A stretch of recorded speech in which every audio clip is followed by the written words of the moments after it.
안녕하십니까. 2주차 강의를 시작하도록 하겠습니다. 앞서 우리가 살펴봤던 부분을 한번 말씀드리고 가도록 하겠습니다. 강의 목표는 우리가 도장 운영에 필요한 핵심 전략과 마케팅 기법을 다루고 실질적인 사례, 그리고 경험, 실습 이런 걸 통해서 경영에 대한 역량을 강화하는 것을 목표로 합니다. 앞서 1차 시에서 봤던 부분입니다. 1차 시에서 봤던 부분이지만 간단하게 요점을 또 말씀을 드리면 도장의 전망과 과제에 대한 부분들을 언급을 하면서 우리가 필요한 부분들 또는 어려운 부분이 있지만 또는 저출생이나 여러가지 힘든 요인도 있지만 우리가 건강이라는 측면과 인생이라는 부분들 때문에 우리가 최후까지 살아남는 도장이 될 수 있다고 하면 실력 있는 지도자가 돼야 되고 또 비운 것을 또 우리가 채워나가는 지도자가 돼야 된다. 이렇게 앞에 강의에서 말씀을 드렸고요. 앞 시간에 좀 시간이 부족해서 마무리를 좀 못했던 점, 또 요점 정리를 한 번 더 했어야 되는데 좀 부족했던 점을 양해 말씀 부탁드립니다. 우리 도장 경영 문제점에 대해서 언급을 하고 또 그에 대한 해결 방안에 대해서 말씀을 드리다 보니까 시간이 조금 더 많이 갔던 점이 있습니다. 우리 이제 문제점을 알았기 때문에 이제 2차 시에서는 해결 방안을 말씀드렸고, 1차 시에 해결 방안을 말씀드렸고, 또 그에 대한 요점을 정리를 지금 말씀을 드리며, 지도자의 어떤 필수 이론, 그러니까 앞서 시간에서 말씀드렸던 부분은, 지도자의, 지금 문제점이라고 하거나 또는 현 상황에 대해서 말씀드렸다면, 지금은, 교육 지도에 앞서서 관련 내용에 대해 기초 상식을 좀 알아야 된다. 이렇게 언급하는 이유가 뭐냐면, 이거는 뭐 다 아는 부분이지만, 이 저자에는 이렇게 강조를 합니다. 몸을 쓰는 데를 익숙하고, 머리를 쓰는 데는 좀 서툴고, 논리적이지 못하고, 조리 있게 말을 못하기 때문에 감성적인 표현을 못하고, 그러다 보니까 전달이 어렵고, 이런 부분을 말씀을 하시는 부분이 왜냐면, 체육에 대한 기초적인 상식을 알고 그를 기반으로 해서 지도를 해야 되는데 그러지 아니한 부분들이 효과나 가치에 대한 전달이 안 된다라고 좀 말씀을 하고 또한 저 또한 이 체육을 지도하는 또는 자기 본인이 지도하는 거에 대한 것은 뭐 크게 와닿지 않을 수 있지만 내 아이가 이가 아파서 치과를 갔는데 치과에 갔는데 그 선생님이 치과에 대한 의료적인 기본적인 상식이 안 됐다면 어떻게 치과를 가겠습니까? 마찬가지 우리가 운동을 받았으면 운동에 대한 체력에 대한 체육에 대한 기본적인 베이스가 또 있어야 되고 체육과 스포츠에 대한 기본 베이스를 떠나서 또는 생리학이라든지 심리학이라든지 뭐 해부학이라든지 기초적인 어떤 상식에 의해서 가르칠 수 있어야 되는 부분들이 좀 필요는 합니다. 근데 여기 교재에서 말하는 거는 그렇게 너무 세심하게 말하는 것보다는 체육과 스포츠의 차이, 무도와 스포츠의 차이 이런 걸 지금 얘기를 하고 있거든요. 요 교재에서는 이렇게 얘기를 합니다. 체육은 인간 행동의 변화를 추구하는 교육적 행위다 라고 정의하고 있고요. 스포츠는 활동 그 자체의 목적이 있는 놀이이다. 이 부분이 어떻게 보면은 지도할 때 많은 그 철학을 좌지우지할 수 있는데 제가 가진 생각도 그렇습니다. 우리가 체육이라는 인간 행동의 변화도 추구해야 되지만 너무 이러한 교육적인 행위에만 몰두하게 되면은 재미가 없습니다. 그러니까 스포츠라는 것은 흥미를 이끌 수 있는 놀이가 규칙화 되고 정형화되고 게임이 되었을 때는 스포츠라고 우리가 부르지 않습니까? 근데 이 재미가 같이 병행해야 되는 거지 너무 교육적인 목적만 이렇게 가게 되면 도장이 조금 힘들 수 있고 또 그렇다 반대로 수업에 대한 내가 태권도를 배우러 왔는데 피구만 많이 한다든지 뭐 축구만 많이 한다든지 그렇게 되면 아이가 이 태권도에 대한 흥미를 잃어버리겠죠. 그리고 남는 게 없겠죠. 놀다가 온 거니까. 근데 부모는 교육을 보냈는데 운동을 보냈는데 그래서 이거는 관장님이 가지고 있는 철학도 중요하고 또 한 가지는 수련 시간마다의 본인이 가지고 있는 이 유동성을 잘 만들어야 됩니다. 제가 생각할 때는. 그러니까 어린아이가 많은 시간대는 교육적 목적도 들어가야 되지만은 조금 더, 이 신체 활동 놀이를 조금 더 병행을 시켜주면서 적응할 수 있는 단계. 무슨 말이냐면은, 나이에 맞는 교육의 프로그램이 들어가야 되는데, 그러지 아니하고, 너무, 본인이 가진 주관에 의해서 밀어붙이기는 좀 어렵다라는 점. 그래서 우리가 이런 체육과 스포츠의 차이를 언급한다라는 것이 바로 그러한 점이 좀 있다라고 볼 수는 있을 것 같습니다. 그리고 무도화 스포츠에 대한 부분들을 언급했는데요. 무도화 스포츠를 언급했다는 이유는 무도라는 것은 우리 어떻습니까? 우리가 배움이 있고 어, 그 어떤 가치에 대한 부분들을 조금 더 신중하게 보다 보니까 스포츠라는 것은 경쟁의 의미고 그죠? 근데 이 차이에서의 우리가 가장 큰 것은 무도, 무예, 무술 뭐 이러한 무도라는 것은 인간이 스스로 깨달음을 얻을 수 있는 능력을 개발하는 동시에 인간의 생명을 살리는 화려한 도로서 심신수련을 통한 인간 교육의 교육이라고 할 수 있다라고 이렇게 얘기를 했습니다. 너무 거창하죠. 어, 이 거창은 한데 물론 뭐 이론적으로는 베이스로 맞습니다만은 그만큼 우리가 또 중요한 역할입니다. 한 사람의 인생의 방향성을 바꿀 수도 있기 때문에 무도를 지도하는 지도자의 역할이 엄청 크고 그러한 큰 역할이기 때문에 아무나 하는 것은 좋지 않다. 또한 이 저자에서는 그런 말도 합니다. 우리가 지도자 교육, 지도자 자격증만 취득하면 한 번만 취득하면 그냥 계속 지도한다. 그러니까 주기적인 보수 교육과 이런 것들이 필요한데 그러지 아니한 거에 대한 부분들을 좀 지적을 하고 있습니다. 물론 뭐 실무 지도자가 1년에 한 번씩 와서 연수교육도 받아라, 뭐 지도자교육 받아야 된다, 또 이렇게 계속하면 좀 번거롭죠. 귀찮기도 하고. 근데 여기서는 그만큼 지도자의 역량이 중요하고 자리가 중요하기 때문에 좀 많은 언급을 하고 있고요.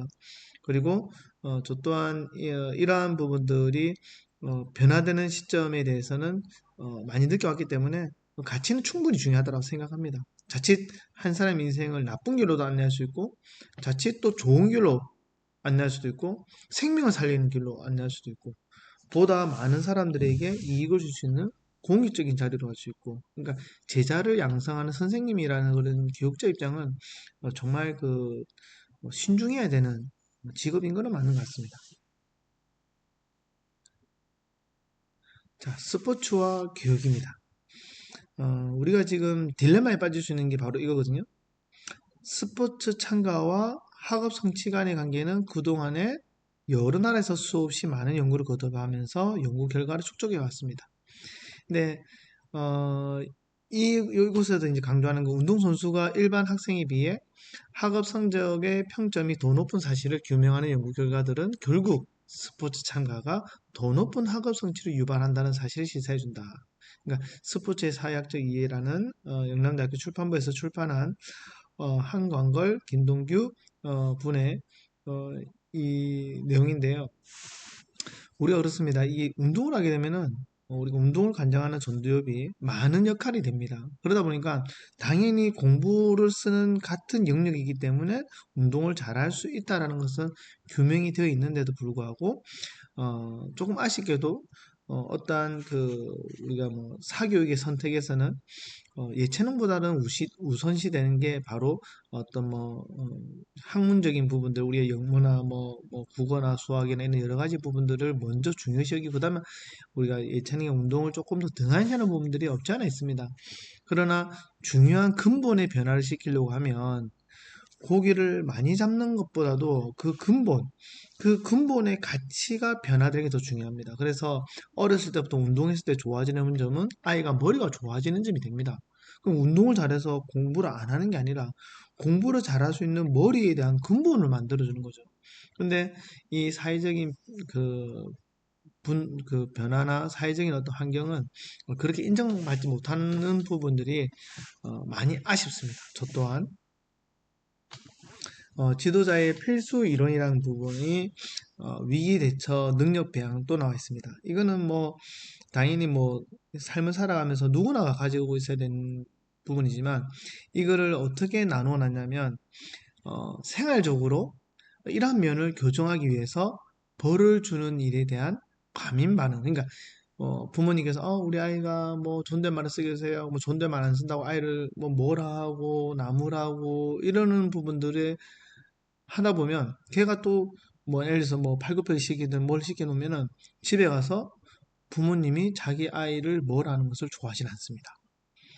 예. 그러니까 이제는 뭐 체벌은 당연히 없죠. 없는데 벌을 주는 행위조차도 좀 조심스러운 부분이죠. 그렇기 때문에 우리가 이렇게 아이를 지도할 때는 벌을 준다는 개념보다는 변화를 시킬 수 있는 다양한 본인만의 그 메뉴를 갖고 있어야 됩니다. 어, 그리고 두 번째로는 부모 참관 심사에서 나타나는 상황에 대한 대처 능력은 분위기를 좌우한다. 그러니까 우리가 그 참관 수업을 하다 보면 돌발적인 상황이 얼마나 많습니까? 그럴 때마다 그 돌발적인 상황이 어떻게 위트 있게 또 유머러스하게 잘 넘어갔느냐는 그 지도자의 역량이거든요. 근데 그거를 좀 뭐 떨려 한다든지 너무 수줍한다든지 그렇게 하면은 조금 마이너스적인 부분이 되기 때문에 그런 어떤 얘기에 대해서 위기 대처 능력이 되겠고요. 또 한 가지는 이간산란 시 산만한 아이에 대한 대처 방법을 봄으로써 지도자가 자기 가지고 있는 생각과 어떤 철학을 간접적으로 또 알릴 수가 있습니다. 예를 들어서 얘기를 하고 있는데 아이가 너무 산만하면 부모님께서는 좀 앉아라 뭐 너 왜 시끄러워 너 왜 이래 뭐 이렇게 얘기를 할 수 있지 않습니까?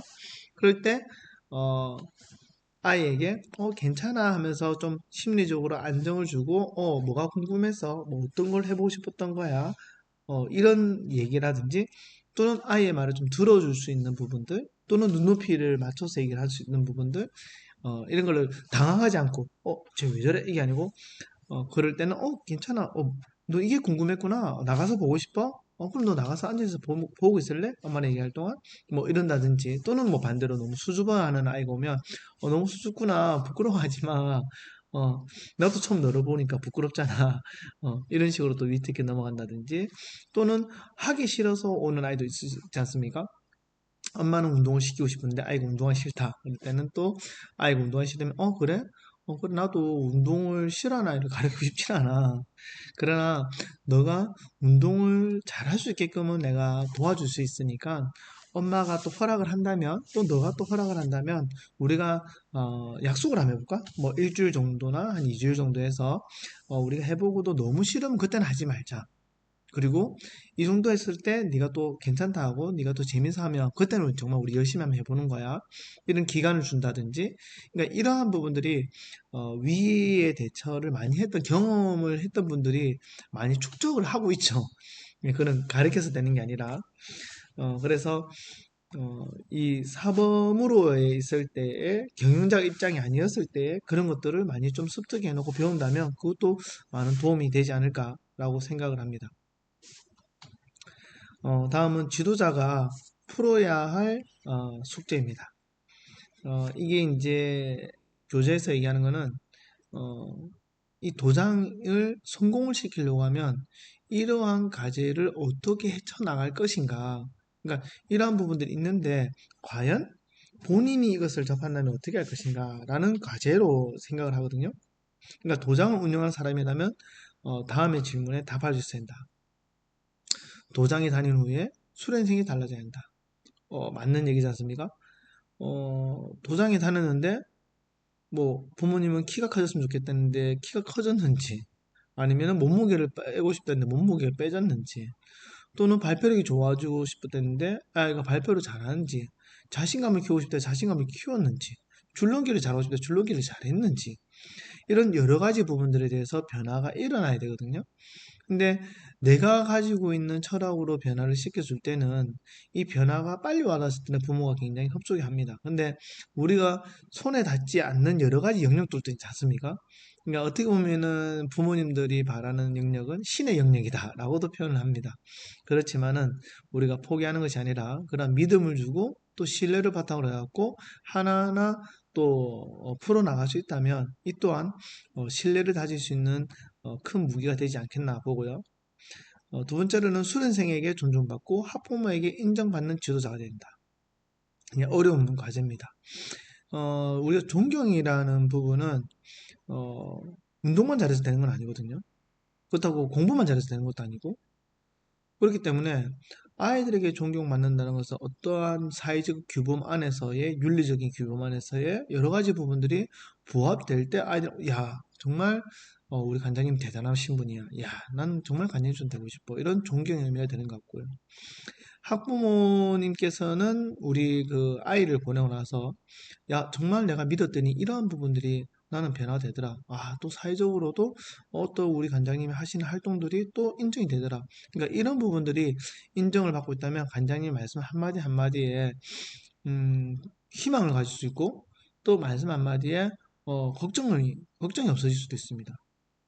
그렇기 때문에 이러한 지도자가 돼야 된다는 거 그리고 신입생 모집을 위한 열풍을 조성하고 기존 수련생들을 유지할 수 있는 방안 신입생들을 모집할 수 있는 열풍을 조성한다는 것은 대단하죠.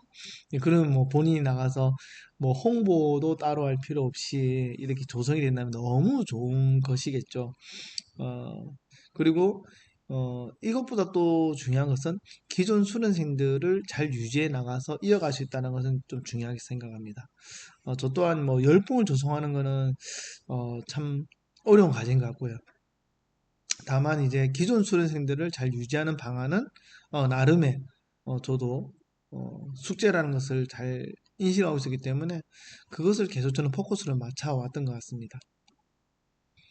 자, 그러면 이제는 새로운 프로그램 뭔가 그러니까 본인이 가지고 있는 역량으로 했을 때 보통은 뭐 도장을 개간했을 때 한 7년 정도는 이렇게 맥시멈까지 막 올라갑니다. 잘 됐을 때.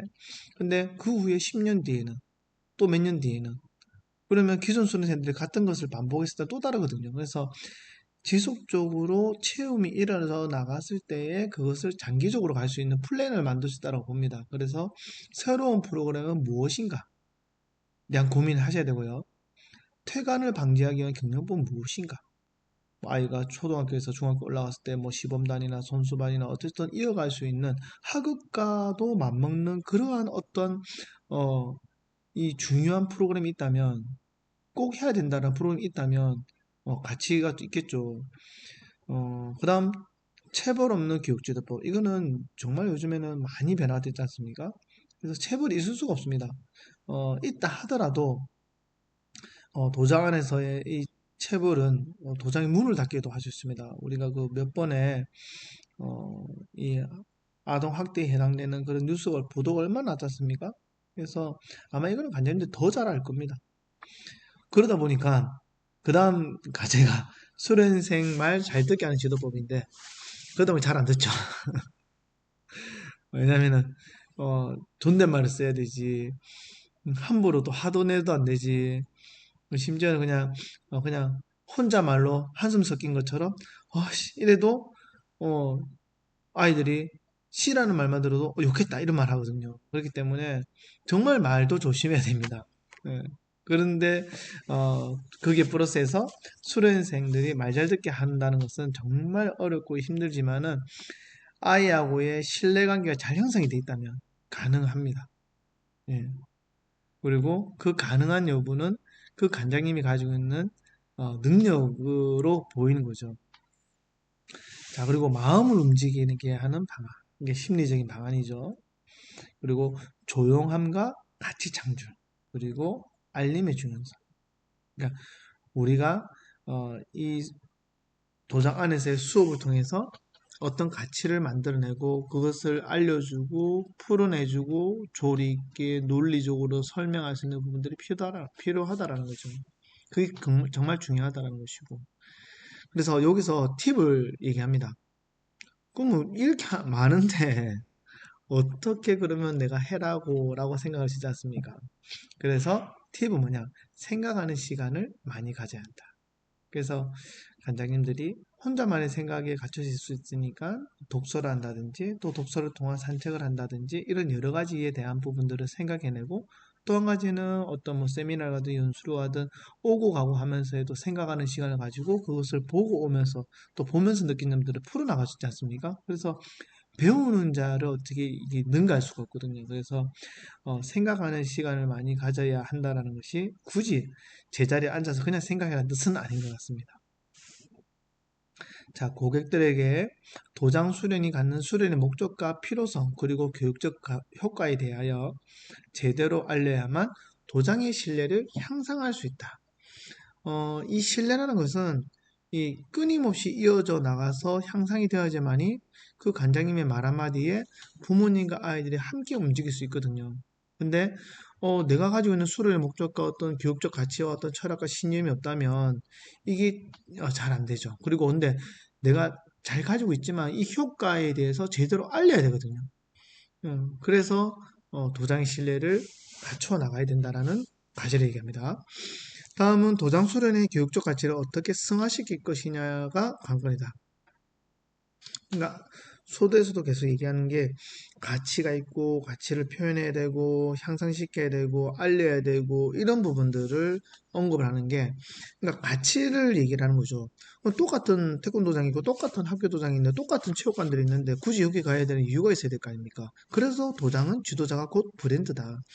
도장의 브랜드는 지도자인데 지도자가 배우지 않고 가치가 없고 효과를 못 만들어낸다면 그 도장은 한계점이 어느 순간 온다라는 거죠. 그러기 위해서는 어떻게 브랜드에 대한 가치의 효과를 잘 창출해 나가야 된다 하는 부분입니다. 그리고 시장은 옳다라는 말을 합니다. 이제 5주차 강의 내용에서는 제가 준비한 부분들에서는 본 강의 내용에서 마지막은 이 시장은 옳다라는 내용으로 지금 준비가 되어 있는데 왜 이렇게 되어 있냐면 실제 사례를 통해서 그러니까 본인이 가진 생각과 이런 여러 가지 어떤 여건에 의해서 나중에 평가를 받는데 이렇게 됐더라. 또는 잘 되는 사람과 안 되는 사람들 차이는 뭐가 있더라. 이런 부분들로 해서 이 5주차 강의 전체 강의의 요점이 정리되어 있다고 보시면 됩니다. 자, 그리고 이 요점 정리 이후에 제가 그 준비하는 다음 차시는 도장 운영의 실제라는 주제를 가지고 어, 지도 순서나 뭐 입간 상담, 홍보 방법 이러한 부분들을 준비를 하고 있습니다. 네. 자, 그러면 다음 차시에 대한 부분들은 그렇게 제가 말씀을 드렸고 이 시장은 옳다라는 말은 종합적인 5주차의 말씀이기 때문에 한번 쭉 살펴보면 좋을 것 같습니다. 자, 시장 평가는 정확하다는 것은 우리가 아무리 뭐 좋은 제품을 써도 안 되고 이게 아니라 그것을 해 나간다면 시장은 언제나 정확하게 판단을 하고 있기 때문에 조금 익어갈 때까지 기다리셔야 되고 그 평가가 정확하기 때문에 올바른 방향으로 가야 된다. 그리고 잘 되는 사람은 잘 되는 일만 찾아서 하고 못 되는 사람은 잘 되는 방법 알려줘도 반대로 가더라. 그러니까 자기가 가지고 있는 틀과 패턴을 잘 못 바꾸더라 이겁니다. 그래서 자기만의 경영 틀에 갇혀있기 때문이다. 여러분들은 지금 이 강의를 듣고 있다는 것은 변화를 시작했고 변화할 각오가 있는 분이지 않습니까? 그렇기 때문에 여러분들은 아마 이 틀을 저는 깨고 있다고 생각을 합니다. 도장의 상품은 지도자다. 도장의 지도자가 브랜드다. 도장이 잘 되려면 상품인 지도자를 최고의 상품으로 만들어야 된다. 그래서 우리가 어떤 무술을 가리키느냐, 뭘 하느냐, 또는 뭐 내가 가진 무술이 뭐 어느 협회 소속에 뭐가 돼 있다 이런 것보다도 그 지도자가 가지고 있는 상품의 가치를 잘 만들어야지 고객이 만족을 하는 거죠. 예, 그래서 지도자 역량을 계속 강조하는 의미가 됩니다. 그리고 매월 정기적인 세미나를 통해서 지도자들의 자질을 향상을 해야 되고요. 각 분야의 최고의 지도자들을 초청해서 도장에서 필요한 기초 지식도 쌓아야 한다는 겁니다. 그래서 노력하지 않으면 변화가 되지 않기 때문에 잘 되려고 하면은 많은 노력과 시간과 돈을 투자해야 된다. 그리고 최고가 되려면 최고에게 배우는 것이 가장 빠른 길이다. 그리고 도장 교육의 문제점은 도장 수련은 엘리트 수련 방법보다는 무도적인 수련 방법이 필요하다. 왜냐하면 경기 나와서 금메달 따는 것보다는 각자의 인생의 금메달이 중요하다. 이런 뜻이고요. 도장 성공은 오는 고객의 입장에서 생각하는 공감 능력을 발휘하는 것이 중요하고 그것이 도장 경영은 실력이 된다는 겁니다. 이 교재에서 말씀드린 것은 이 필자가 경영 지도를 해서 많은 관원들이 확보됐다는 사례를 얘기했고요. 여기서 도장 성공을 가로막는 가장 큰 점은 자신의 생각의 틀이기 때문에 이것을 허물어라 라고 계속 강조하고 있습니다. 혼자 도장 운영하다 보니까 바쁜 일상 속에서 시대 변화에 따라가지 못하기 때문에 지도자의 눈과 귀를 안목을 키우는데 힘을 많이 써라는 그런 뜻입니다. 자, 이번 강의도 수고 많이 하셨습니다. 감사합니다.